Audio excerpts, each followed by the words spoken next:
Matteus 11 vers 25 tot 30. Ons teksvers gaan weer vers 29 wees. Die tema van die prediking verskil bietjie van verlede week en die week tevore. Die rus wat Jesus bied. Dit is in my Bybel bladsy 1213. Matteus 11 vers 25 tot 30. Maar voordat ons hierdie gedeelte dan lees uit die woord van die Here, kom ons bid eers saam. Almagtige Hemelvader, dankie dat ons U kan aanbid as die ewige God, die skepper van alle dinge. Dankie Here dat ons weet, alhoewel U regeer uit die hemele daarbo, is U ook naby ons en is U in ons, het U medelee met ons en is U liefde vir ons oneindig groot. Niks kan ons daarvan skei nie. Dankie Here vir U genade en U barmhartigheid. Dankie dat U vir ons voorsien. Dankie dat U na ons omsien. Ek bid Here dat U ook sal omsien wanneer ons hier weer 'n keer uit Matteus 11 lees, sodat hierdie woorde vir ons betekenis sal hê deur die Heilige Gees se werking in ons harte. Dat dit vir ons soveel sal beteken, Here, dat ons daaraan sal vashou en sal vasleef en dat ons ook rus vir ons siele sal vind. Ek bid Here dat U ons sal seën met die woorde uit U woord. En dit vra ek in Jesus se naam alleen. Amen. Die juk van Jesus, vers 25.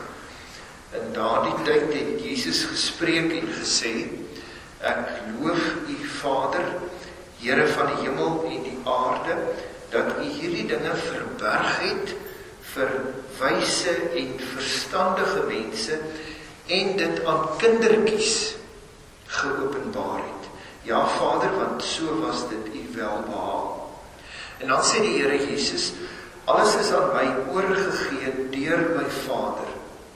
En niemand ken die Seun nie, met ander woorde vir Jesus nie, niemand ken die Seun nie, behalwe die Vader. Ook ken niemand die Vader nie, behalwe die Seun en elkeen aan wie die Seun dit wil openbaar. En dan sê hy hierdie pragtige, of dan rig hy hierdie pragtige uitnodiging, kom na my toe, almal wat vermoeid en belas is, en ek sal julle rus gee. Neem my juk op julle en leer van my, want ek is sagmoedig en nederig van hart, en julle sal rus vind vir julle siele. Want my juk is sag en my las is lig. Vers 29, en ek weer 'n keer vir u lees, Jesus sê, neem my juk op julle en leer van my, want ek is sagmoedig en nederig van hart, en julle sal rus vind vir julle siele. Dit dan die wonderlike woord van die Here, en mag dit vir oulaas en nog vir die toekoms ook geseënd wees in elkeen van ons harte. Die ander dag, broers en susters, en ek moet eerlikwaar sê, ek kan nie onthou hoe lank gelede dit is, dit is al 'n lang ruk terug, staan ons by die skool, jy sal ons nou weet dat ek al van 13 jaar terug af kinders op skool het, en nog vir die volgende 13 jaar voel het vir my kinders op skool gaan hê. Maar nietemin, ons staan by die skool, die kinders het netbal en rugby, dink ek, gespeel, maar, en ek hoor hoe 'n mamma vir haar dogtertjie sê, raak net vir my rustig. En dit het my bygebly, want die mamma het heel waarskynlik 'n onrustigheid, 'n angstigheid by die arme kind probeer troos met, raak net vir my rustig. Ek dink nie, as ek reg kan onthou, haar stemtoon was vertroostend gewees nie. Ek het gewonder oor die oorsprong van hierdie sêding, as ek dit so kan noem.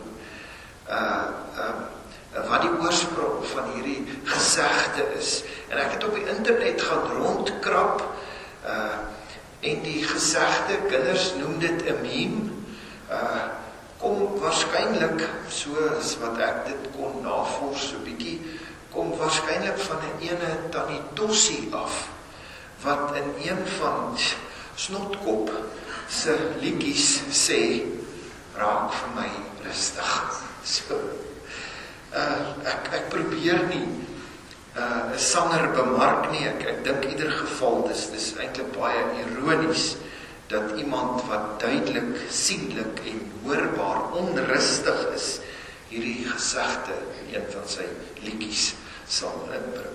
Maar nietemin, broers en susters, met die internet soektog, het ek weer die video gesien, en ek dink baie van u sal dit onthou, van die 4-jarige dogtertjie, sy gebed, hulle neem maar af en sy sê, liewe Jesus, gaan met my mamma, maak haar rustig.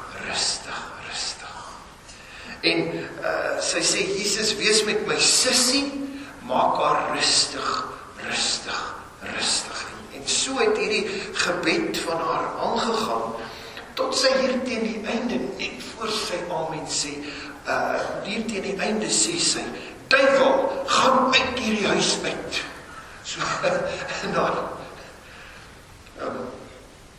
ek kon nie help om aan vers 25 te dink nie. Want hierdie dogtertjie het waarskynlik so klein as wat sy is, geweet wat dit beteken om onrustig te wees. En daarom bid sy vir rustigheid.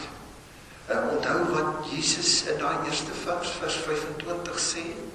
Hy sê, ek loof u Vader van die hemel en die aarde, dat u hierdie dinge verberg het, verwys het, verstandige mense, en dit aan kindertjies sê hy, klein kindertjies, geopenbaar het.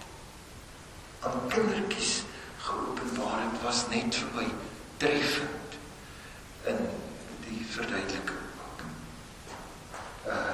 Jesus maak rustig, en die duivel maak onrustig. Maar as ons net vinnig kan kyk, my liewe broer en suster, wat gebeur in hierdie eerste 3 verse, wat ons gelees het, vers 25, 26 en 27, Jesus is besig om konteks te skep, voordat hy hierdie belangrike uitnodiging maak en sê, kom na my toe almal wat vermoeid en belas is, en ek sal julle rus gee.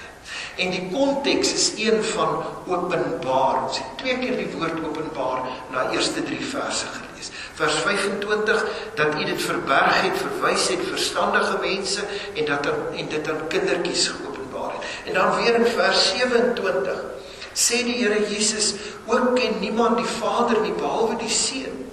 En elkeen aan wie die Seun dit wil openbaar. Sien, openbaar.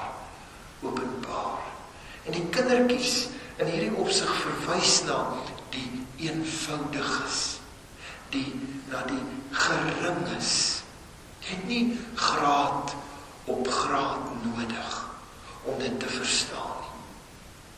Jesus wil God die Vader aan mense openbaar. Hy het vir die wêreld kom wys wie God die Vader is.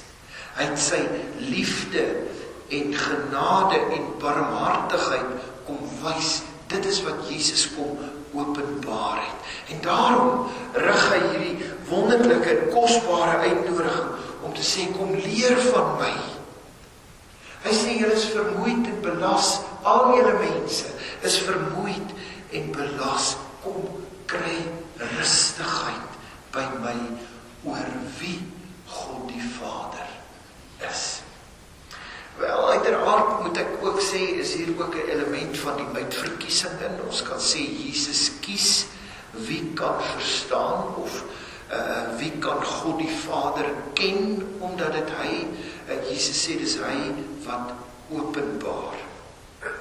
Maar ons gaan nie vanoggend verder daaroor praat nie. Dit bly vir elkeen van ons, glo ek, 'n saak van gebed om te vra dat die Vader aan elkeen van ons openbaar sal word.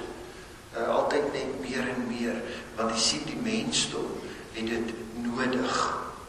Want die mensdom het oor die algemeen nie ontsag vir God nie. Maar goed, terug by die tema. Kom ons vra vanoggend, hoekom wil Jesus rus gee? Wat is dan nou so onrustig in die mens? En miskien dalk nog so 'n klein eentjie verder. Wat het die openbaring van God die Vader met rus vir ons siele te doen? Of waarom gaan ons rus vind vir ons siele as ons vir God ken? En die antwoord, broers en susters, is dat dit begin. Die oorsprong is by die gewete van 'n mens wat onrustig is.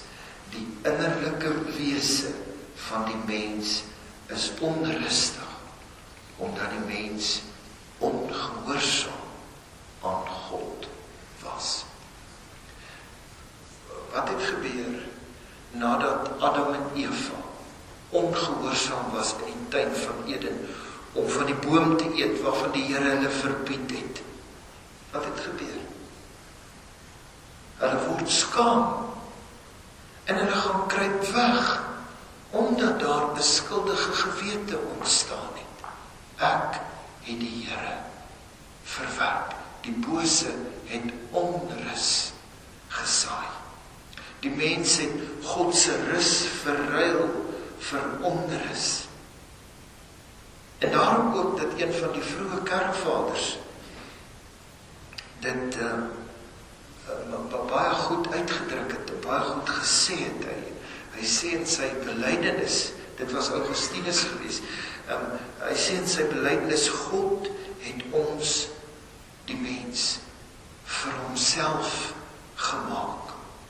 En ons harte is onrustig, totdat ons rus vind in hom.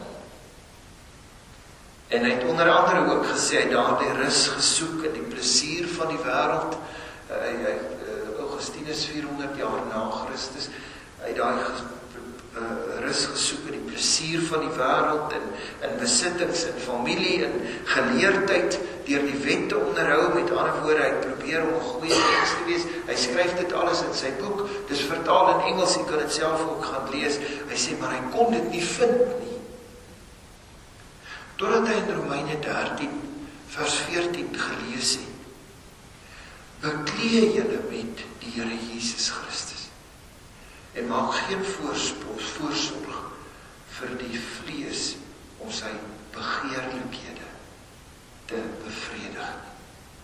Die vlees se begeerlikhede is een van ons mense se grootste struikelblokke in ons lewens.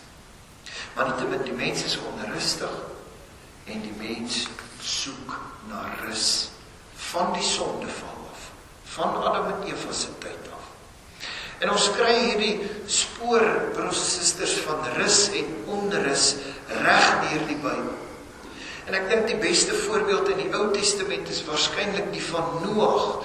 Noag se naam klink soos Hebreëus vir rus. Genesis 5 vers 29 sê, en hy het hom Noag genoem en gesê, hierdie een sal troos bring, of hierdie een sal rus bring. En ek dink, Noag en sy gesin het tog 'n groot mate van rus, of kan ek sê gemoedsrus gevind in die ark wat hy gebou het, gemoedsrus buite die gevaar van hierdie geweldige aardse vloed wat die hele aarde bedek het. Maar die onrustigheid van die mens het voortgeduur, want ons hoor dit ook in Dawid se woorde. Dawid skryf baie daaroor in die psalms. En jy sal weet, ek al gewoon baie keer, baie keer haal ek Psalm 42, dis nie 'n psalm van Dawid nie, dis 'n psalm van die Koragiete, aan wat sê, vers 6, wat buig jy jou neer, o my siel, en is onrustig in my. Later, Jesaja praat daarvan, Jeremia praat daarvan, die groot profete, Esegiel praat daarvan. Die Nuwe Testament leer daarvan. En veral ook met ander metafore, soos Jesus wat sê, veral in die Johannes Evangelie, Jesus wat sê, drink van die water wat ek gee, en jy sal nooit weer dors word. Hy sê, ek is die brood van die lewe. Met die instelling van die nagmaal, wat as dit die Here se wil is, wat ons volgende Sondag gaan vier hier in die erediens, met die instelling van die nagmaal, breek hy die brood en hy sê, dit is my liggaam, wat vir julle gegee word. Doen dit tot my gedagtenis. Of soos wat ons gehoor het in Romeine 13 vers 14, bekleed julle met Christus. Alles net in ander woorde, om rus te vind vir ons siele, vir die innerlike wese in ons Here Jesus. Die Here Jesus, broers en susters, weet wat elke mens nodig het, en hy weet dat die mens onrustig is, en daarom nooi hy, het hierdie konteks geskep, hy nooi ons uit, maak nie saak wat die onrustigheid in jou lewe veroorsaak nie, of dit maak nie saak hoeveel jou gewete jou pla nie, hy nooi ons uit, om rus te vind in hom, om rus te vind vir ons siele. En hy is die enigste een wat so 'n uitnodiging kan maak, want dis hy wat 'n onrustige lewe op aarde gehad het, wat die angste van die dood moes trotseer, wat van God verlate was, sodat ons nooit deur God die Vader verlaat sal word. En ons weet, die Bybel leer, daardeur het hy vir ons geregtigheid verdien voor die Vader. Daardeur het hy ons stand weer welgemaak voor hom, die verhouding reggemaak, sodat ons nie nodig het om skaam te kry en weg te kruip nie. Ons kan eintlik sê, Jesus is die volmaakte Noag, en ons kan rus vind in die ark van sy verlossing. Want hy is sagmoedig, en hy is nederig, hy is nie hard nie, en hy is ook nie hoogmoedig. En as ons verder lees, net in die volgende hoofstuk, hoofstuk 12, dan sien ons ook die inspirasie van die Heilige Gees as skrywer van die evangelie. Dis wat die woord van die Here so diep maak. Hoofstuk 12, direk na hierdie gedeelte, gaan oor dinge wat op die Sabbat gebeur, wat op die rusdag gebeur. Want jy sien, Jesus maak nie net 'n belofte van rus vir die siel nie, hy gaan uit en hy gaan bevestig dit. Hy sê onder andere in Matteus 12, die Seun van die mens is ook Here van die Sabbat. Hy is die vervulling van volkome rus vir ons mense. En nog in Matteus 12 genees hy 'n man met 'n verdorde hand. Hy vat die onrustigheid van die man se gestremdheid weg. En nog in Matteus 12 dryf hy duiwels uit 'n besetene, demone, wat waarskynlik die onrustigste van lewens gegee het, maak Jesus gesond. En daarom moet ons weet wat vandag 2000 jaar later lees en leer van hom. As Jesus hierdie mense kon rus gee, hoekom sal sy beloftes nie ook vir my en vir jou geld nie? Hoekom sal hy nie sy beloftes ook vir ons laat geld nie? Hoekom sal hy nie ook ons siele wil rus gee nie? Jesus nooi ons uit. Hy maak hierdie kosbare beloftes, waarin jy, maak nie saak wat se rus jy soek nie, of wat se onrustigheid in jou lewe veroorsaak is, of vir die omstandighede van jou lewe nie. Jesus sê, ons het nie wysheid en geleerdheid nodig om rus by hom te vind. Nee, hy bied hierdie rus vir ons aan. Ons moet net glo, soos kinders. En ek dink ons moet dit soek ook. Jesaja 55 vers 6 sê, soek die Here, terwyl hy nog te vind is. As ons hier hoor, dat hy sê, die wat vermoeid en belas is, kom na my toe. Ek sal julle rus gee vir julle siele. Dat ons nie dan ook op hierdie trant van Jesaja gaan en gaan soek na die Here, terwyl hy nog te vind is. En hom aanroep, terwyl hy naby is. En daarom is dit my gebed, broers en susters, mag die Here genadig wees. Mag hy vir God die Vader aan ons openbaar. En mag Jesus ons siele rustig maak, sodat ons volgende Sondag sonder skaamte, nederig en ook sagmoedig aan sy tafel kan kom ons. Amen. Kom ons bid saam.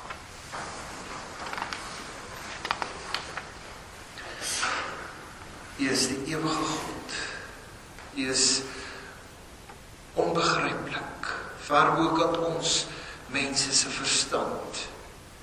En tog kom U, Here, en U kom openbaar deur ons Here Jesus Christus wie U is.